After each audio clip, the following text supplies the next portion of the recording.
තුලබෝ පත්‍රේ උපතාසන්නේ සංගබෝ රජුගේ උයනේ උපන්නේ එමුබෝ මේ ඔබේ දෙපය තබන්නේ තුලබෝ පත්‍රයට දෝෂ බසින්නේ තුලබෝ කඳනම් නයි කඳ වෙන්නේ තුලබෝ කොළනම් නයි පෙන වෙන්නේ තුලබෝ මලනම් නයි දල වෙන්නේ ගෙන තුලබෝ කොළ දෙපය තබන්නේ පත්‍රේ මුල ඉසිවර දේවසිති පත්‍රේ මැද සරස්පති දේවසිති පත්‍රයක සිරියා දේවසිති සියලුම දෝෂය පත්‍රයට බස්සී සියලුම දෙනාට ආයිබෝයි ආත්මා ඕගලන්ට ගෙනෙන්නේ තුලබෝ ශාකයේ පස්පංගුව ගැන ගෙනෙන්නේ ඔය කට්ටියට වීඩියෝ එකකින් අපි තුලබෝ ශාකය ගත්තොත් ආයුර්වේදයේ අපි මේ හඳුන්වනවා විශ්ව මණ්ඩලය කියලා වෙලා ඒත් එක්කම ගත්තොත් දැන් අපි බලමු තුලබෝ ශාකයේ පස්පංගුව කියන්නේ මොකක්ද කියලා මේ තියෙන තුලබෝ ශාකයේ මුල් මේ තියෙන තුලබෝ ශාකයේ කඳ මේ තියෙන තුලබෝ ශාකයේ පත්‍ර මේ තියෙන තුලබෝ ශාකයේ පත්‍ර මේ තියෙන තුලබෝ ශාකයේ මල් මේ තියෙන තුලබෝ ශාකයේ මල් ඒත් එක්ක මේ තියෙන තුලබෝ ශාකයේ බීජ මේ තියෙන තුලබෝ ශාකයේ බීජ නොත් ඇට තියෙන්නේ මේ තියෙන්නේ ඒතකොට තමයි මේ තමයි තුලබෝ ශාකයේ පස්පංග ඒතකොට බලමු දැන් තුලබෝ ශාකය ආයුර්වේදයේ තෙලවේදයේ මොනවාට ප්‍රයෝජනට ගන්න කියලා. මේ තුලබෝ ශාකය ගතොත් එහෙම සර්ප විෂකමට ගන්නවා. තවද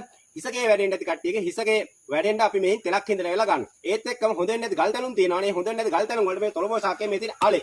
මේ තියෙන තුලබෝ ශාකයේ අලේ. මේ අලේ අරගෙන ඉල හුණුවලු පල්ලේ දාලා. ඒ කියන්නේ ගින්දරයට දාලා ඉල අලේ තම්බල වෙරලා අදාළ ගල් තැලුම තියෙන තැන බැන්දොත් එහෙම දින 3ක් බැන්දොත් එහෙම මේක අනිවාර්යයෙන්ම ගල් තැලුම නැති වෙලා යනවා වැටිලා යනවා. ඒත් එක්කම ගත්තොත් මේක සර්ප විෂකයේ අත්‍යවශ්‍ය වෙන බේතක් තමයි තුලබෝ ශාකය. ඒත් එක්කම ගත්තොත් ආයුර්වේදයට අනුව කොටස් 8කට බෙදෙනවා. ඒකේ තියෙන භූතන්ත්‍රය කියලා කොටසක්. ඒ භූතන්ත්‍රය කියන කොටස කියන්නේ උපෙන්න බලයේ ගොසේ විදේහයක් කිරීම සහ ශාන්ති කර්මය. එම ශාන්ති කර්ම කිරීමේදී හත්තරිය දෙහි කැපීම කියලා වෙලා පාරම්පරිකව කරන ශාන්ති කර්මයක්. එහිදී තුලබෝ කොළ අනිවාර්යයෙන්ම ගන්නවා. ඒත් එක්කම වෙස්තබීමේ මංගල්‍යයේ තුලබෝ කොළ අනිවාර්යයෙන්ම ගන්නවා.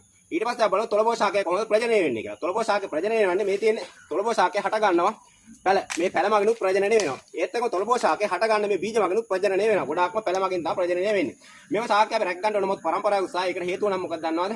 දැන් කුමුණාසක් ගන්න මේ පසේ මේ හැදෙන්නේ මේ ශාකයේ ඒත් එක නොදිනවත්ව කට්ටිය මේ ශාකය කපලා විනාශ කරනවා. දැන් මේක ලංකාවේ තුරංගලේ රද්දවත් පොතර ඇතුළත් වෙලා තියෙනවා. මොකද මේ ශාකය ගොඩක් දෙනෙක් හඳුන්වනවා. මොකද දෝෂය වතු වල ගෙවත් වල තියෙන දෝෂය යනවා. මේ ශාකය සාමාන්‍ය හිටව ගත්තට පස්සේ ගෙවත් වෙන නිවසට වාසනාව උදා වෙනවා කියලා ඉවරලා අපේ ජනවහරේ හඳුන්වනවා. ඒ නිසා මෙව ශාකය අපේ මතු පරපුර උසා අපි රැකගනිමු. මොකද මතු පරම්පරාවට දැකීමට අපි ගෙවත් එක ලස්සනට හරි මේක හිටව ගන්න පුළුවන් මේ ශාකය මේක රැකගනිමු. මේ මම හැමතැනම හිටලා තියෙන අනික මේ ශාකයේ ආරක්ෂාවට වටේ රම්පෙකස් ටිකක් මේ හිටවලා තියෙනවා. මොකද ශාකයේ ආරක්ෂාවට කුමීන්ගෙන් සත්තුන්ගේ පණුවන්ගෙන් එහෙම ආරක්ෂාවට. ඒත් එක මම දැන් අද ඕගොල්ලන්ට පෙන්නේ තුලබෝ ශාකයේ පස්පංගුව.